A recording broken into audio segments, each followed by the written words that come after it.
2002년도에 월드컵이 있었죠. 월드컵. 그렇죠? 그 월드컵이 있었을 때에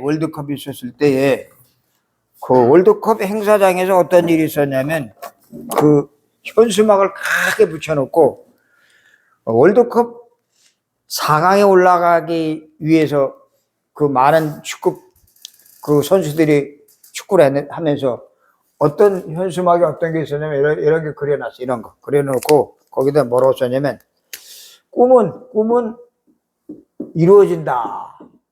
아마 2002년도에 월드컵 보셨던 분들은 이걸 봤을 겁니다. 그렇죠? 꿈은 이루어진다. 보셨나요? 월드컵 2002년도 월드컵 할 때에 이런 것을 써놨어요. 그러면서 많이 우리 국민들이 4강에 올라갈 때, 한국팀이 4강에 올라갈 때 막 그냥 응원하고 그랬습니다. 그때 저도 그걸 응원했어요. 저 학교 가서 보면서. 그런데 우리가 꿈을 가지면 모든 것이 달라집니다. 모든 것. 자, 우리 사람들이 꿈이 없으면 인생 사는 것이 재미가 없어요. 그리고 왜 살아야 되는지 몰라. 꿈이 없으면. 그런데 우리가 사는 삶 속에서, 우리가 사는 인생 여정 속에서 뭐 60도 살고 70도 살고 80, 지금 100세 시대, 100세 시대. 이 100세 시대 사는 이 인생 여정 속에서 꿈을 가지고 있는 사람은 절대로 망하지 않습니다. 꿈이 없으면 인생이 내가 왜 살지? 내가 무슨 목적을 가지고 살아야 되지? 라고 생각하면서 굉장히 삶이 막 흐느적거리다 보니까 삶의 목표가 없으니까 술도 먹어보고 그리고 막 마약에도 빠져보고 그리고 삶의 목표가 없으니까 그냥 막 어울려서 살다 보니까 인생이 막 주죽박죽이 돼버려요. 그런 사람 너무 많아요. 너무 많아. 자, 그래서 우리가 오늘 성경에 보니까 굉장히 중요한 내용이 나오는데 바울이 누구예요? 전도자. 이 전도자 바울이 세계를 복음화시킨 이 바울이 어디에 들어갑니까? 회당에 들어가서 복음을 전했더니 그 복음을 듣는 사람들이 회당에서 복음을 듣고 그들을 따로 모아가지고 또 복음을 전하는 그런 일이 나오는데 따로 모아서 그런데 이 속에서 복음을 전하다가 복음을 반대하는 사람이 나오는 거예요. 반대. 복음을 반대하고 복음 듣는 것을 복음을 말하는 것을 보고 바울 저거 순 엉터리다 라고 말하면서 바울을 비난하는 사람이 나오는 반면에 또 복음을 듣고 이 복음을 들으니까 내 인생이 새로 시작해야 되겠다라는 마음을 품고 이 복음을 들은 사람들이 마음이 변화되고 마음이 열리는 사람이 나오는데 그 열린 사람들을 따로 모아가지고 따로 얼마 동안 복음을 전하죠? 석 달 동안 복음을 전합니다. 석 달 동안 따로 모아서. 그리고 이 비난하는 사람들이 생기니까 비난하는 사람들을 피해가지고 또 따로 그 사람들을 두란노라고 하는 두란노 서원에 가가지고 거기서 이 복음을 받아들이는 사람들을 2년 동안 모아가지고 또 복음을 전하는 일이 벌어집니다. 그렇죠? 오늘 읽은 말씀에 그게 나와요. 그런데 2년 동안 복음을 전했더니 그 지역에 복음을 안 들은 사람이 없어. 다 들었어. 우리가 경주 지역에 비록 적은 인원이지만 우리가 복음을 바로 알고 복음을 전하면 경주 지역에 복음을 안 들은 사람이 없도록 우리가 만들어야 돼요. 누가? 우리가 해야 돼. 우리가. 경주 지역에 수많은 교회도 있고 또 경주 지역에 많은 절이 있어요. 절. 그러나 이 복음을 전하고 복음을 통해서 그 인생을 바꾸는 일은 우리가 해야 돼. 그래서 하나님이 저와 여러분을 불러주신 줄을 믿으시기 바랍니다. 우리 중요한 사람들. 나같이 나이도 먹고 이제 난 이제 은퇴도 하고 난 할 것도 없는데 옛날에 막 촛뱅이였는데 나 같은 게 뭘 할 수 있을까? 아니요. 천만에. 그건 내가 잘못 생각. 내가 올바른 생각을 가지고 이제부터 복음 안에서 내 인생이 하나님의 나를 통해서 바꿔나가신다는 내 인생의 목표를 잡기 시작하면 확 달라집니다. 바울이 그걸 알았어요. 그래서 바울은 이 하나님의 비전 알죠? 비전, 꿈. 비전을 본 사람이에요. 하나님의 비전을 본 사람은 하나님이 절대로 그 사람을 실패시키지 않습니다. 단지 우리가 살아오면서 이 하나님의 비전을 못 봤기 때문에 인생이 개판된 거예요. 저도 그랬어요. 저도 30세 때까지는 이 하나님의 비전이 뭔지도 모르고 그냥 청년 때는 그냥 술 먹고 막 놀러 다니고 싸움하고 별짓 다 했습니다. 근데 이 하나님의 비전을 나중에 깨닫고 나니까 사람이 달라져요. 바울이 그랬어요. 바울이 이 시대적인 전도자 바울이 하나님의 비전을 깨닫고 나니까 그 다음부터는 어떻게 돼요? 가는 곳마다 찾아가는 곳마다 어디? 회당에 들어갑니다. 회당. 회당에 왜 들어가요? 회당에 들어가서 회당에 누가 있어요? 유대인들이 성경은 가지고 있지만 이 성경 속에 나타난 하나님을 만나는 길, 그게 누구예요? 예수 그리스도를 모르는 사람들. 이 예수 그리스도를 모르는 이 유대인들이 성경은 가지고 있으면서 바울이 복음을 전하는 것을 반대했던 사람들이 유대인들이에요.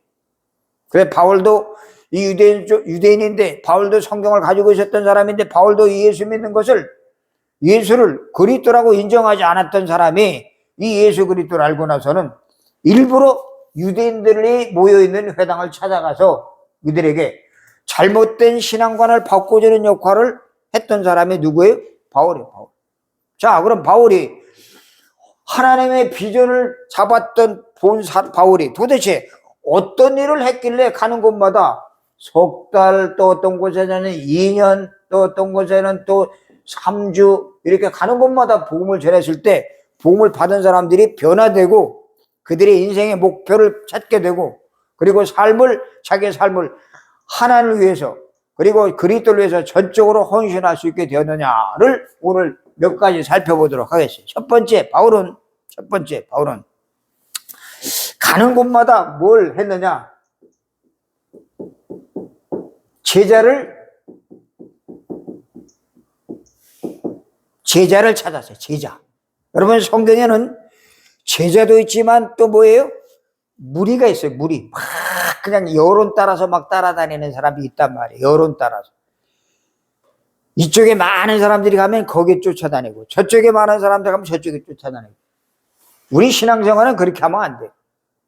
많은 사람들이 그냥 무리들이 막 쫓아다녀. 여기도 가고 저기도 가고. 그렇게 줏대 없이 다니면 안 돼요.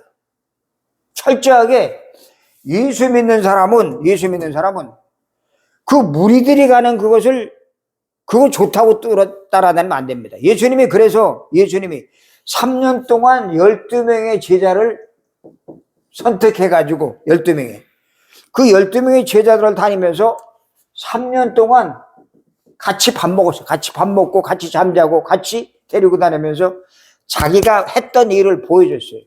무슨 일을 했어요? 예수님이 소경에 눈도 뜨게 하시고 귀신 들린 자도 치유하고 간질병 걸린 사람도 치유하고 안전병에도 일으키는 일을 보여주면서 물 위도 걸어요. 물 위도.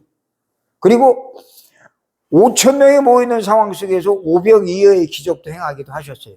근데 많은 무리들이 따라다니면서 예수님 저분 따라다니면 먹을 것이 생기겠다. 저분 따라다니면 내가 한 자리 하겠다라는 그런 마음으로 예수님을 따라다녔는데 그 수많은 무리들이 따라다니는 그걸 보고 예수님이 제자들에게 물었어요.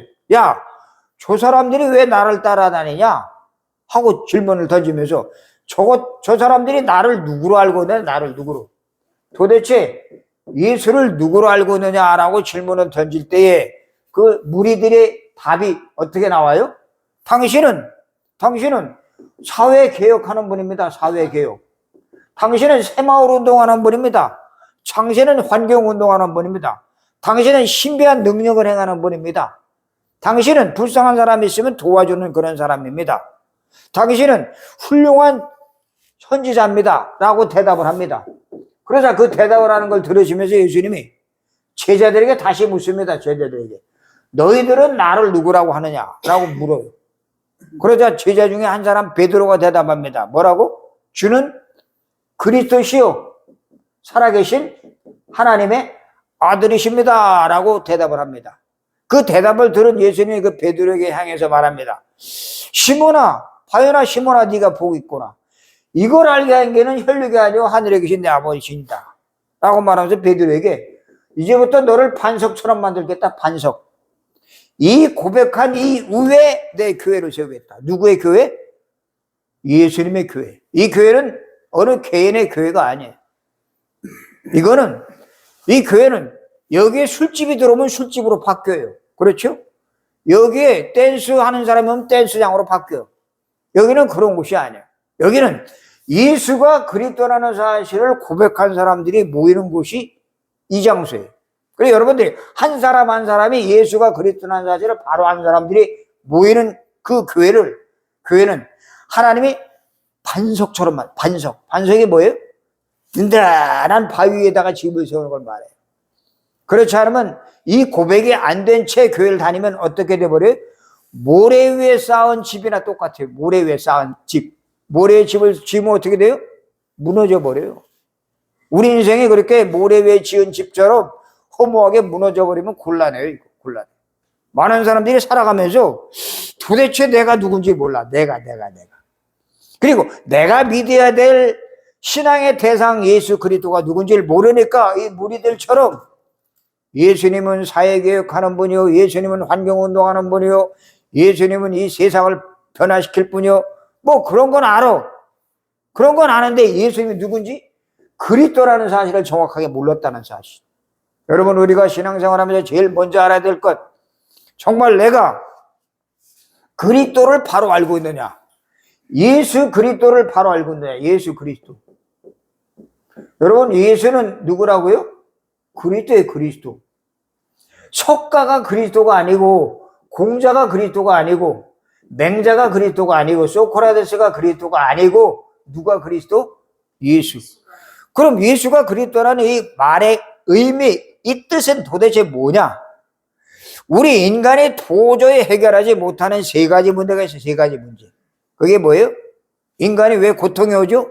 인간이 왜 자꾸 어려움이 오죠? 인간이 왜 자꾸 저주가 오고, 왜 인간이 살아가면서 질병이 오고, 가정이 깨지고, 우리 집안에 문제가 계속 오죠? 왜 사람이 살아가면서 어렵고 힘들고, 막 시달리고, 악몽을 꾸고, 막 여러 가지 질병이 오죠? 뭐 때문에 그래? 원인이 뭐예요? 인간이 해결할 수 없는 아주 무서운 죄. 그게 뭐예요? 무슨 죄? 원죄. 원죄 때문에. 원죄는 우리가 직접 지은 죄가 아니지만 우리는 이 원죄의 영향 아래 살고 있어요. 왜? 그 증거로 우리는 다 죽어요. 죽어. 이 죽음이 온 이유, 원죄 때문에. 도대체 원죄가 무슨 죄냐? 살인죄보다도, 사기친 죄보다도 더 무서운 죄. 하나님의 약속을 어기고 하나님을 배반한 죄.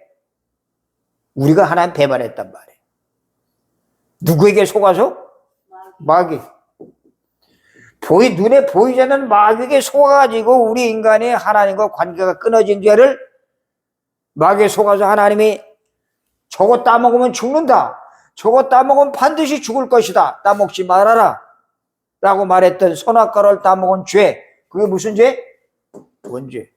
이 원죄 때문에 우리 인간은 마귀의 손에 붙잡히게 되고 그때부터 우리 인간은 살아가면서 계속 고통이 온 거예요. 고통. 왜 살아야 되는지, 무엇 때문에 살아야 되는지, 이거 도대체 사는 게 재미가 없네. 아, 이거 죽고 싶다. 자살해버리고 싶다.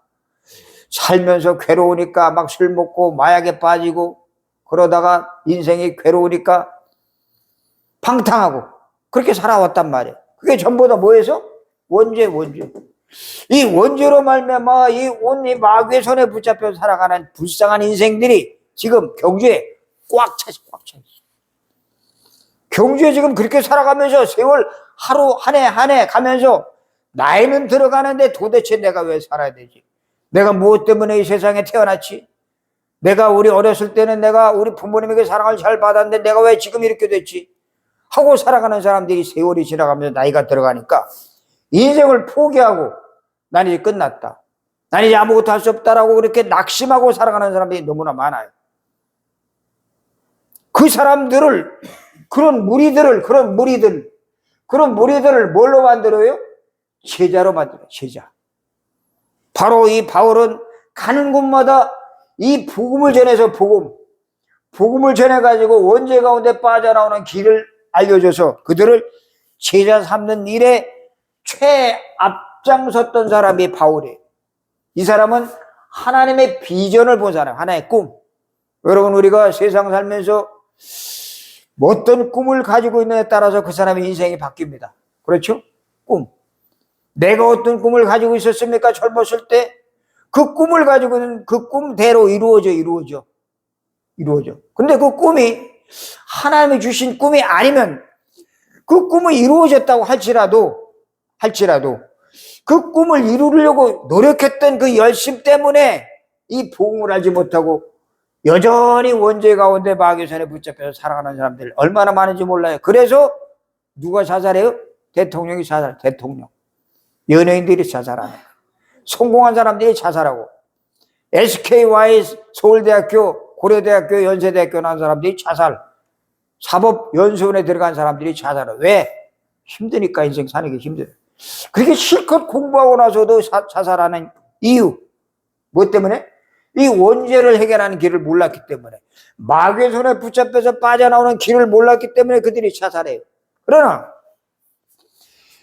이 하나님이 내 인생에 나와 함께 하신다는 사실을 알고 있는 사람은 하나님이 주신 꿈을 갖고 있기 때문에 절대로 그런 일이 없어요. 그래서 바울은 오늘 성경에 보니까 어디 들어가서, 바울이 두란노에 들어가서, 회당에 들어가서 거기서 2년 동안 복음을 전합니다. 2년 동안. 그랬더니 거기에 복음을 듣지 않은 사람이 하나도 없이 다 복음을 들었다라고 기록되어 있어요. 그렇죠? 그리고 여기 또 몇 절에 나옵니까? 그 다음에 11절에 보니까 바울이 하나님의 손이 바울에게 임하니까 희한한 능을 행하게 하시는데, 희한한 능력을 행하게 하시는데 어떤 능력이 일어나죠? 바울의 손수건이나 앞치마를 가져다가 병든 사람이 얹으니까 병이 치료되는 역사. 여러분, 옛날에 그 사업 따라 했잖아요. 이단. 그렇지, 그런 게 있어요. 옛날에 뭐 박태선 그 발시칠 먹으면 낫는다 그래가지고 발시칠물을 먹었던 기억이 있어요. 전도관. 응? 그런 정도로 지금 이 이상한 사이비가 많아, 사이비가. 그런데 바울이 이 하나님을 알고, 그리고 자기가 온전하게 하나님의 제자가 되고 나니까 바울의 손수건, 앞치마 이런 거 갖다가 그 병든 사람이 걔니까 얹으니까 치유가 돼. 깨끗이 낫는 일이 벌어져. 자, 하나님의 비전을 본 자가 움직이는 곳마다 무슨 일이 일어나느냐? 치유의 역사가 나타납니다. 치유. 여러분, 경주에 병든 사람 너무나 많아요. 병원에 꼭 입원해 있는 사람만 병든 게 아니라 생각이 병들고, 마음이 병들고, 우리의 그 영혼이 병들고, 모든 사상, 이념 이런 것들이 병들어가지고 이 병든 것이 병원에 가서 그 병이 진단되는 사람도 있지만 병원에 갔는데도 엑스레이를 찍고 MRI를 찍어도 병이 진단이 안 나오는 사람들이 있어요, 없어요? 너무 많아. 도대체 왜 살아야 되지? 도대체 나는 무슨 목적으로 살지? 도대체 나는 이렇게 50년, 60년, 70년 살았는데 나는 무엇 때문에 살아왔지? 내가 밥만 먹는 짐승만도 못한 인간이었네. 개도 집안의 주인의 사랑을 받으면서 꼬리를 치면서 애교를 부리면 모든 거 다 해줘요. 우리 인간, 개보다도 못한 인간들이 너무나 많습니다. 우리는 개가 아니에요. 우리 하나님의 형상대로 지음받은 인간이 하나님의 형상이 뭔지를 모르니까 마귀의 손에 붙잡혀서 원죄에 시달리면서 고통당하고 어려움 당하고 너무 많아. 원래 인간은, 물고기는 물속에 살아야 돼요. 그렇죠? 나무는 땅에 뿌리를 박아야 뿌리 내리면서 열매 맺을 수 있어요. 새는 하늘을 날아야 자유롭게 살아요. 인간은 하나님을 알고 하나님을 만날 때부터 그 인간의 인간 모습이 나오기 시작을 합니다. 이걸 잃어버렸어요. 그냥 병드는 거 병. 무슨 병? 온갖 질병, 정신병, 육신의 병, 불치병, 난치병, 밤에 자다가 막 악몽에 시달리고, 밤에 자다가 막 가위 눌리고, 그리고 막 오줌 싸고, 밤에 이부자리에도 오줌 싸고, 막 개만도 못한 개망난 일이 너무나 많아요. 이러다가 너무 괴로우니까 술 먹고 밖에 나가 자다가, 노상에서 자다가 그냥 차가 와서 확 치고 중상 입고 병원에 입원한 사람. 이 온갖 질병, 온갖 이 육신의 병 뿐만이 아니라 마음의 병, 정신병, 생각의 병, 이런 병들이 시달리다 보니까 어떻게 돼요? 가정이 다 깨집니다. 가정이. 부부간의 관계가 다 깨지고, 부자간의 관계가 다 깨지고, 뭐 어떤 집은 말이죠, 1년에 한 번씩 만나는, 1년에 한 번씩 잠자리 하는 사람들이 생겨요. 부부간에. 또 어떤 집은 뭐 요즘엔 주말 부부라 가지고 주말 부부. 근데 주말 부부면 좀 다행이야, 다행히. 일주일 동안 일하다가 만나니까. 어떤 집은 월말 부부도 있어요. 월말 부부. 또 어떤 집은 연말 부부. 또 어떤 집은 평생 부부도 평생. 혼자 사는 게 혼자 살아. 그런 사람 너무나 많아. 이게 도대체 이게 무슨 꼴이야, 이게. 원래 인간은 하나님 만들 때 남자와 여자가 어떻게 살아라고요? 함께 살아라, 이렇게 만들었어요. 혼자 독처하는 것이 좋지 못하니까 너를 돕는 배필을 만들어주겠다. 이게 누구예요? 아담과 하와. 남자와 여자는 같이 살도록 그렇게 만들어졌는데 시대가 이상하게 변해. 시대가 이상하게 변해. 그러면서 혼자 사는 사람들이 너무나 많이 늘어나기 시작을 했어요. 그러니까 나이 들은 사람은 어쩔 수 없이 그렇게 살아왔다 치더라도 젊은 애들도 혼자 살아. 혼자. 아, 나 혼자 사는 게 좋아. 왜? 편하니까. 돈벌이 할 게 얼마든지 있고, 그리고 밖에서 조금만 일하면 돈을 벌 수 있으니까 그 돈 벌어가지고 혼자 사는 사람들이 너무나 많고, 저 외국에서 한국에 들어와 일하는 사람들, 우리 한국에서 일하는 사람들, 이것들이 와가지고 돈 벌어가지고 돈으로 그냥 자기들 재미 보려고 말이지. 돈 버는 거 아니야. 그냥 방탕하고 그런 너무 많아. 저 동국대학교 가면 그 베트남 애들이 학교에서 공부하라고 보냈는데 공부는 안 하고 이것들이 아르바이트 하면서 말이야. 저 술집에서, 식당에서, 다방에서 아르바이트 하면서 그 돈 벌어가지고 학교 공부는 상관없어. 그냥 돈벌이에 빠져가지고 그러면서 자기들끼리 모여가지고 자기들끼리 만나서 지들끼리 재미보고. 이게 병든 세상. 주님 말합니다. 수고하고 병든 자들아 다 내게로 오라. 내가 너희를 쉬게 하리라. 그렇습니다. 우리는 쉼을 얻기 위해서 주님 앞에 가야 돼. 쉼을 얻기 위해서. 오늘 성경에 여기 보니까 바울이 그 지역에 가니까 어떤 사람이 나와요?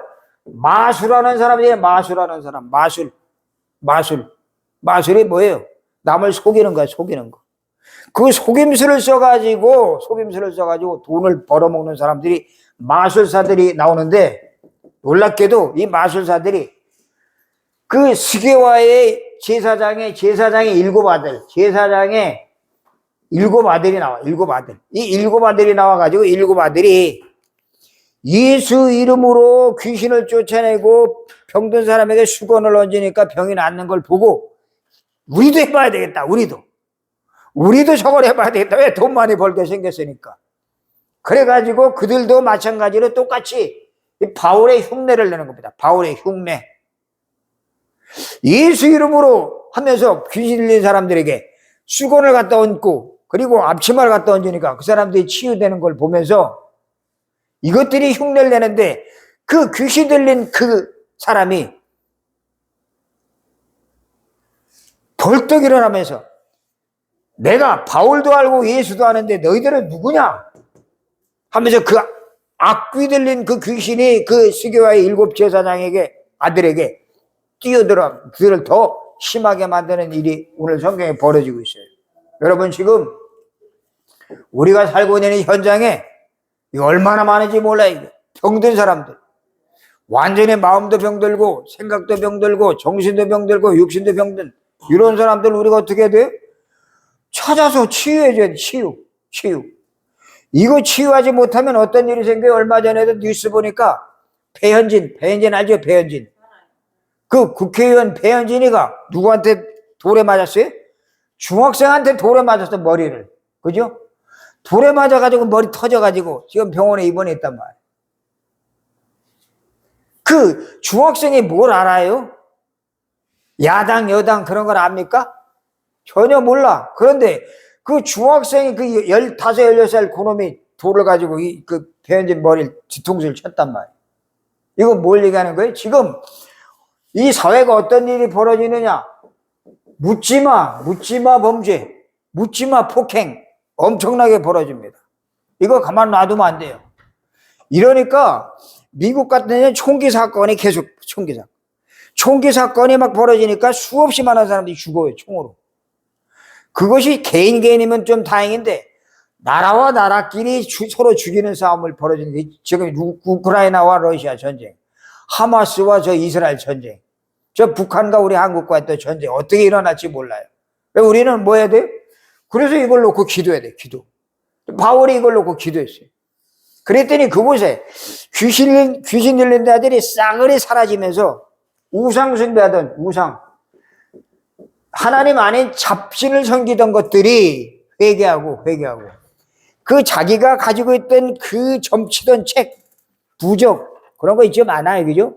부적, 점치던 책, 그리고 뭐 이렇게 신주 단지 그런 걸 싸그리 모아가지고 전부 다 불살랐는데 그게 값이 얼마? 은 5만이나 되더라. 값을 치면 은 5만이나 되는 어마어마한 양의 이 우상숭배했던 이 책자들을 다 불질러버려. 다.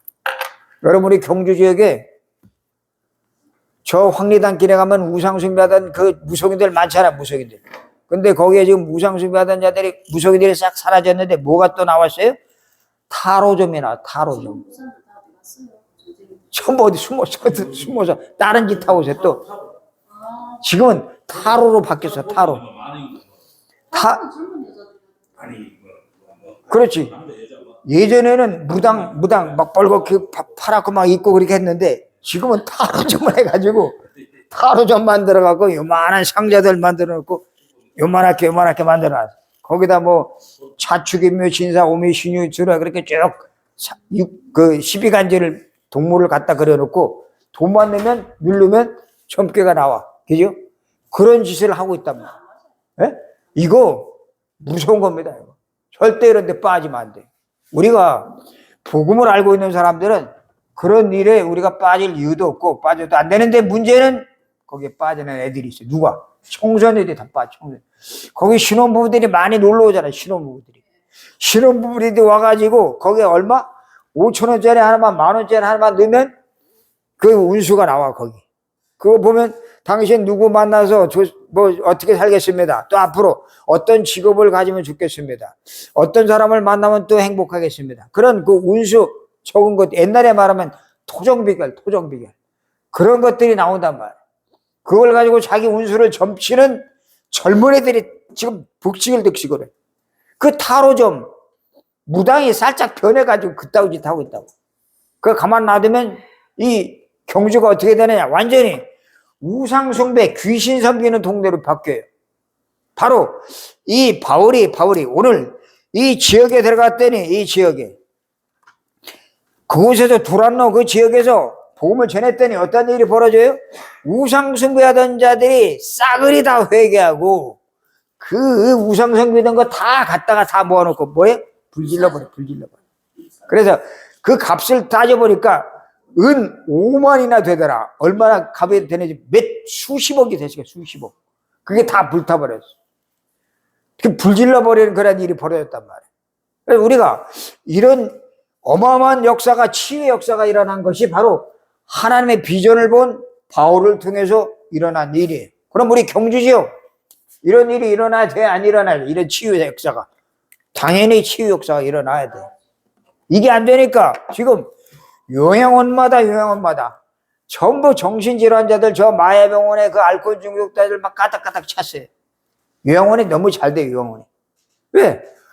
나이 드신 분들이 이걸 모르니까 그냥 그 속에 들어오면 그 사람들 막 150만 200원씩 받고 평생 고객이 돼버려. 근데 노인네들은 그 안에 들어가서 죽을 파냐. 예배도 안 드리고 예배도 안 드리고 하나님 말씀도 못 듣고 찬양도 못 듣고 기도도 못 하니까 이 미치는 거야 이게. 우리 인간은 예배를 드려야 살아. 예배. 그리고 기도해야 살고 하나님 말씀을 들어야 사는데 이걸 안 하니까 요양원에서 밥만 잘 먹는다고 됩니까? 천만에. 똥 오줌 다 갈아준다고 그걸로 되나요? 어림도 없어요. 우리 인간은 첫째 우리 인간은 누구를 만나야 돼요? 하나님을 만나야 돼. 하나님. 돈 많다고 그 사람이 행복한 거야? 아니. 요양원에 들어가는 사람들이 옛날에 잘 나가던 사람 많았어요. 돈 잘 벌고 성공한 사람 많았어요. 근데 나이 먹으니까 하나님 모르니까 하나님 떠나니까 짐승 같은 인생이 돼가지고 그렇게 가족들도 안 돌아보지 못하고 돌아볼 여유도 없어. 힘도 없어. 그러니까 글로 모시는 거야. 글로. 심판 고려장 빨리 바꿔줘야 돼. 이 바울은 가는 곳마다 제자를 찾아서 제자를 세우는 일을 했고 또 한 가지는 치유. 병원에서 못하는 치유의 역사가 일어났고 바울은 어떤 일을 했느냐. 또 가는 곳마다 이 세상에 이렇게 병들어 있기 때문에 세상에 병들어 있기 때문에 이 병든 세상을 살리기 위해서는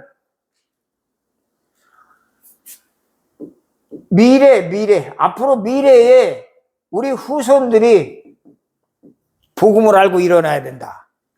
그래서 미래를 살리는 운동, 미래 살리는 운동. 우리 후대들을 살리는 운동을 했어요. 그래서 오늘 성경에 보니까 바울이 그런 엄청난 일을 하고 나서 21절에 보니까 21절에 뭐라고 썼죠? 바울을? 자, 21절에 보니까 이 일이 있은 후에 바울이 마게도냐와 아가이를 거쳐 예루살렘에 가기로 결정하여 작정하이로되 내가 거기 갔다가 후에 어디도?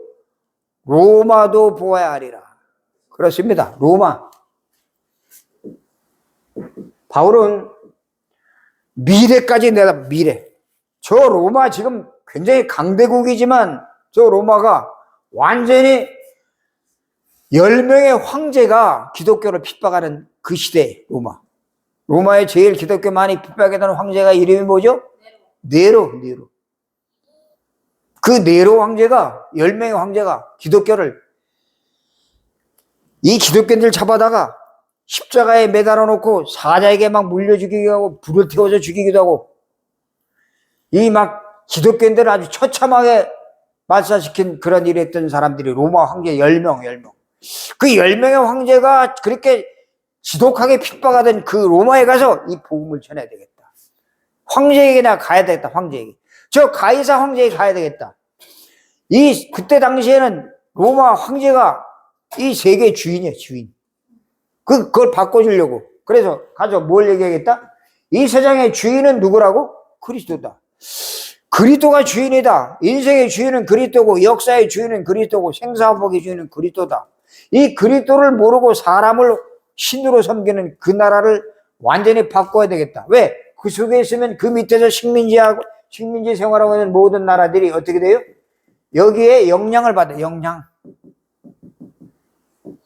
지금 강대국이 왜 우리가 강대국에 복음을 전해야 되느냐? 저 미국이나 유럽이나 그런 나라에 왜 일본이나 그런 나라에 우리가 왜 복음을 전해야 되느냐? 그 나라들이 힘 있고 돈이 있고 권력이 있고 나라가 부강하니까 국민 소득이 막 끝이 없이 막 올라가니까 자기들이 최고인 줄 알아. 그리고 약한 나라들 집어삼켜. 약한 나라. 그래갖고 그 나라 약한 나라들에게 자기네 나라가 이 강대국들이 그 나라를 포로로 삼아, 노예로 삼아, 종으로 삼아. 그러다 보니까 밑에 있는 사람들이 그 강대국의 눈치 보고 눌려. 그래서 지금 망한 나라가 어디예요? 망해가는 직전에 있는 나라가 저 스리랑카 같은 나라. 중국에 완전히 눌려가지고 중국에서 그 스리랑카를 통해가지고 그 큰 항구를 만들어서 그 항구를 지들이 다 100년 동안 지들이 사용하려고. 스리랑카 빚이 엄청나게. 정부가 바뀌고 대통령이 바뀌어도 해결이 안 돼. 왜? 이 강대국, 중국, 미국, 소련 그런 나라들에 의해서 지배받는 일이 벌어지기 때문에 그래. 그래서 우리가 이런 강대국에 우리가 뭘 해야 돼요? 복음을 전달해 줘야 돼요. 우리나라가 지금부터 100년, 150년 전에 우리나라는 완전히 가난한 나라였습니다. 우리나라는 옛날에 완전히 기생충으로 잔뜩 있던 나라, 기생충. 그리고 우리나라 어떤 나라였어요? 밖에만 나가면 막 똥냄새가 막 나던 나라. 화장실 없고, 수도도 없고, 화수도도 없던 나라. 그렇죠? 완전히 몸에는 이가 득식을 이 알죠? 이가 너무 많아서 빈대도 너무 많고. 그래서 옛날에 겨울에 엄마들이 이를 잡으려고 애들 옷을 벗겨가지고 그 옷을 추운 겨울에 밖에 나서 툭툭 털어. 그럼 이가 이만한 것이 툭툭 떨어져. 그리고 그런 것들이 너무 많으니까 그 밖에다가 옷을 내복을 추운 데다가 밖에 놔둬. 그럼 추워서 이가 죽잖아. 그럼 죽었을 때 그거 갖다가 입히고. 기억나시죠? 어르신들. 그죠? 그런 때에 우리나라에 누가 들어왔어요? 저 유럽에서, 영국에서, 독일에서, 미국에서 선교사가 왔어요. 선교사가 와가지고 우리나라에 뭘 세웠어요? 교회를 세우고, 교회. 그죠? 교회를 세우고, 그리고 병원을 세우고, 학교를 세우고, 고아원을 만들었어요. 그런 아주 비참했던 우리 한국이 6.25 전쟁이 끝나고, 그리고 새마을 운동을 하면서 우리나라가 먼저 와서 선교사들이 와서 우리나라에게 전해준 복음을 붙잡고 기도하기 시작을 하면서 우리나라가 눈이 떠져. 그러면서 이거 우리나라 이거 제사 지내면 안 되겠다. 고사 지내면 안 되겠다. 무속에 빠지면 안 된다. 절대로 우리는 그 우상숭배 안 된다. 그래서 우리나라가 지금 교회가 막 늘어나기 교회가. 그래서 김포공항에서 비행기 타고 이렇게 저 인천공항에서 이렇게 하늘을 쳐다보고 내리려고 하다 밤에 보면 서울 지역에 한국에 제일 많이 있는 게 뭐예요? 십자가, 빨간 불. 그게 이 한국에 막 쫙 깔려서 십자가. 왜? 우리나라가 기독교를 150년 전에 받아들였기 때문에 그래요. 그래서 우리가 이만큼 잘 살게 됐어요. 그래서 지금은 우리나라가 이렇게 잘 살게 된 나라가 미국 다음으로 선교사를 제일 많이 파송하는 나라가 어디예요? 우리. 미국 다음으로. 우리나라가 지금 이렇게 살 수 있게 된 것도, 우리 자녀들이 살게 된 것도, 그리고 우리가 이만치 이렇게 살아온 게 된 것도 전부 누구의 은혜? 하나님의 은혜. 하나님이 우리나라를 보호하시고 우리를 지켜주셔서 우리가 지금까지 이렇게 된 줄로 믿으시기 바랍니다. 그렇다면 우리가 이렇게 잘 살게 된 이것을 우리만 잘 살고 끝날까요? 아니, 내 자녀에게 이 복음을 어떻게 해요? 전달. 그리고 이 자녀들이 복음을 듣고 우리가 가고 우리가 없을 때라도, 우리가 죽을 때라도, 죽고 난 이후라도 우리 자녀들이, 우리 후손들이, 우리 손자녀들이 이 복음을 가지고, 그래, 우리 조상들이 전해준 그 복음을 내가 또 다른 나라에 전해야 되겠다. 지금 저 유럽이나 독일이나 영국 그런 데는 교회가 전부 문을 닫았어. 왜? 복음이 희미해졌어. 복음이 색깔이 없어져 버렸어. 그래서 그 유럽에는 저 러시아도 그렇고 우리보다 훨씬 더 일찌감치 복음을 받아들인 그 나라가 지금 그 교회가 완전히 이거 나이트클럽으로 변했어. 술집으로 변해버렸어. 교회가. 그 교회들이 문을 텅텅 닫고 교회 나이 드신 어르신들 이제 90, 100세 되는 어르신들만 몇 명이 와가지고 쭈그리고 앉아서 예배드리고 있어. 말도 안 되는 소리. 그 한국교회가 그렇게 돼버릴 수 있다는 여지가 얼마든지 있단 말이야. 그걸 막아야 돼. 왜? 우리 후대들에게 이걸 알려줘야 돼. 바울이 했던 이 어마어마한 비밀, 우리가 꼭 깨달아야 할 비밀을 후대들에게 알려줘야 그들이 살지. 나만 잘 먹고 살다 끝나면 된다고요? 어림없는 소리.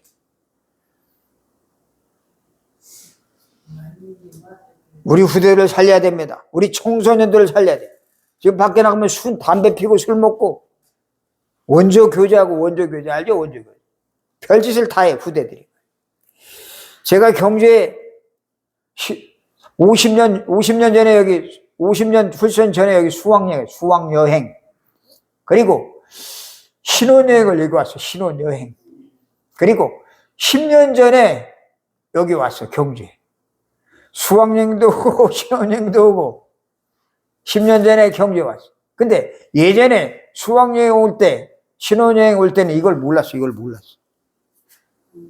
근데 10년 전에 여기 와서 보니까, 야, 그때 수학여행하고 신혼여행할 때 달라. 완전히 우상에 잡혀 있어. 완전히 죽은 사람들을 통해 가지고 돈 버는 동네가 경주. 무덤이 큰 무덤이 60개나 60개. 그 어마어마한 무덤이. 그 안에 회고를 파내가지고 그 안에 금관 뭐 이런 거 꺼내가지고 이렇게 장식을 해놓고 그거 쳐다보고 돈 받아. 어디? 천마총, 저 박물관 그런 데서. 그죠? 북석굴암, 불국사. 전부 하나님 모르는 우상 숭배하는 거 통해가지고. 그러다 보니까 외국에서 들어온 사람들이 우리 한국에 와서 가만히 보니까 경주가 괜찮거든. 살기가 좋아, 경주가. 왜? 돈만 있으면 살기가 좋아. 그러니까 경주에다 집을 얻어놓고 저 울산, 대구, 포항 그런 데 가서 직장에 가서 돈 벌어가지고 경주에서 살림을 해. 경주가 살기가 좋아. 왜? 공기 좋지요. 아파트 굴뚝도 없죠. 굴뚝. 매연도 없죠. 차도 많지 않죠. 교통도 좋지. 수많은 관광객이 또 오지 여기. 외국인들이 얼마나 살기 좋아. 그 외국인들이 한국에 와가지고 자기네 나라에서 섬기던 그 우상을 갖고 와. 우상. 조그만 그 부적 같은 걸 갖고 부적. 그래 그걸 가지고 섬기고 있단 말이야. 그러면 어떻게 돼요? 경주가 나중에 우상 숭배하는 것들 인해서 경주가 완전히 망해버려요. 망하는 꼴 우리가 볼래요? 경주 인구가 점점 줄어들어. 신라 시대의 경주 인구가 얼마였어요? 100만이야, 100만. 근데 지금은 얼마야? 25만 밖에 안 돼. 애들이 많은 거야, 애들? 애들은 젊은 애들은 다 울산, 대구, 서울로 다 가버렸어. 누구만 있어요? 나이 드신 사람. 60세, 70세, 80세 된 사람은 경로당에 가면 애기야, 애기. 경로당에 가면 뭐 해야 돼? 그 사람들이 커피 타셔야 돼, 커피. 그 정도로 이 경주가 노쇠화돼, 노화돼, 노화. 살려야 돼. 누가? 우리가. 나이 먹었어도 우리는 상관없어요. 왜? 누구든지 그리스도 안에 있으면 새로운 피조물이라. 이전 것은 지나가서니 보라 새 것이 되었도다. 너희가 하나님의 성전인 것과 하나님의 성령이 너희 안에 거하신 것을 알지 못하느냐. 볼지어다 내가 세상 끝날까지 너희와 함께 하리라. 수고하고 무거운 짐진들아 다 내거라. 내가 너희를 쉬게 하리라. 그 쉬게 하리라 말씀하신 그분께서 우리에게 말씀하죠. 가서 뭐 삼아라? 제자 삼아라. 제자. 우리가 할 일은 제자 삼는 일이에요. 그리고 우리가 할 일은 치유하는 치유. 병원에서 못해요. 우리가 할 일은 우리의 자녀들을 제대로 살리는 일. 이를 위해서 하나님이 저와 여러분을 부르셨다는 사실을 잊지 마시고 이 축복 속에 들어온 우리 한 사람 한 사람을 통해서 하나님이 어마어마한 일을 하실 것입니다. 이 약속을 붙잡고 승리하는 우리 살리는 교회 모든 성도들이 되시길 주의 이름으로 축원합니다. 네, 기도하겠어요. 하나님 아버지 은혜를 감사합니다. 오늘도 저희들에게 이 귀한 언약의 말씀을 통해서 하나님의 비전이 얼마나 귀하고 중요한 것인지 우리에게 다시 한번 확인케 도와주심을 감사합니다. 이 약속을 붙잡고 기도했던 우리 한 사람 바울을 통해서 세계복음화를 이루어졌던 우리 하나님께서 우리 한 사람 한 사람 통해서 경주 지역을 살리고 그리고 하나님 우리 한 사람 한 사람을 통해서 이 경주뿐만 아니라 한국과 세계까지 살리는 귀한 역사가 분명히 일어날 줄로 믿습니다. 우리 교회를 축복하여 주십시고 우리 또 한 사람 한 사람을 통하여 주님의 뜻이 이루어지는 놀라운 기적의 역사가 임하게 도와주시옵소서. 감사하며 예수 그리스도 이름으로 기도드립니다. 아멘. 우리